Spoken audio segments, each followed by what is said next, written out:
മത്സരിക്കാനില്ലെന്ന് ആണയിട്ടു പറഞ്ഞ KPCC president K Sudhakaran ഒടുവിൽ കണ്ണൂരിൽ തുടർച്ചയായ 4-ാം അംഗത്തിനിറങ്ങുന്നു. കണ്ണൂരിൽ കെ സുധാകരൻ തന്നെ UDF സ്ഥാനാർത്ഥിയാകും. മത്സരിക്കാൻ AICC നിർദ്ദേശം നൽകി എന്നാണ് അറിയുന്നത്. സുധാകരൻ ഇല്ലെങ്കിൽ ജയസാധ്യത കുറവാണ് എന്ന വിലയിരുത്തലിലാണ് ഈ തീരുമാനം. ഇതോടെ കോൺഗ്രസിന്റെ എല്ലാ സിറ്റിംഗ് MP മാരും മത്സരത്തിനിറങ്ങുമെന്ന് ഉറപ്പായി. കഴിഞ്ഞ തവണ കെ സുധാകരന് 5,29,741 വോട്ടുകളാണ് ലഭിച്ചിരുന്നത്. എതിർ സ്ഥാനാർത്ഥി CPM-ലെ PK ശ്രീമതി ടീച്ചർക്ക് ലഭിച്ചത് 4,35,182 വോട്ടും. 94,559 വോട്ടിന്റെ ഭൂരിപക്ഷം. ഭരണവിരുദ്ധ വികാരം മുൻ തിരഞ്ഞെടുപ്പ് കാലത്തേക്കാൾ രൂക്ഷമായിരിക്കെ TP വധക്കേസിലെ പുതിയ വിധികളും KP കുഞ്ഞനന്തന്റെ മരണവുമായി ബന്ധപ്പെട്ട വിവാദങ്ങളും മുഖ്യമന്ത്രിക്കും മകൾക്കുമെതിരായ ആരോപണങ്ങളുമെല്ലാം തീർച്ചയായും UDF-ന് കൂടുതൽ ഗുണം ചെയ്യുമെന്നാണ് കരുതുന്നത്. ആ നിലക്ക് ഭൂരിപക്ഷം കഴിഞ്ഞ തവണത്തേക്കാൾ ഉയർത്താൻ സുധാകരന് തെല്ലും വിഷമമുണ്ടാവില്ല.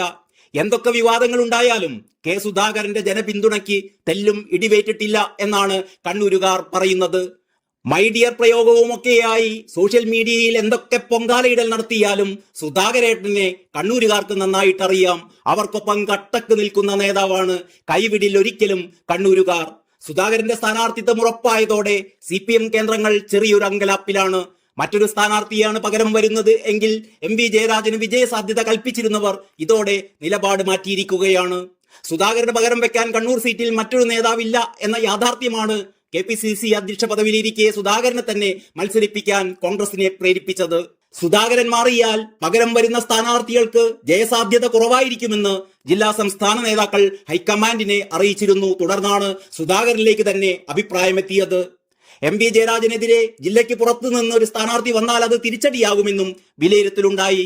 കേഡർ വോട്ടുകൾ ഉറപ്പിക്കുന്ന CPM-ന്റെ മുതിർന്ന നേതാവിനെതിരെ കരുത്തൻ തന്നെ വേണമെന്നും അഭിപ്രായമുണ്ടായി. ഈഴവ വിഭാഗത്തിൽ നിന്നാകണം സ്ഥാനാർത്ഥി എന്നുകൂടി വന്നതോടെ സ്ഥാനാർത്ഥിത്വം സുധാകരന് തന്നെ ഉറപ്പാക്കി. പകരക്കാരനെ ചൊല്ലി തർക്കങ്ങൾക്കുള്ള സാധ്യതയും നേതൃത്വം കണക്കിലെടുത്തിരുന്നു. കണ്ണൂരിൽ കഴിഞ്ഞ 3 മത്സരങ്ങളിൽ 2 തവണ ജയിച്ചു കയറിയ സുധാകരൻ 2014 നേരിയ വ്യത്യാസത്തിനാണ് PK ശ്രീമതി ടീച്ചറോട് തോറ്റത്. News desk Kalakaumudi.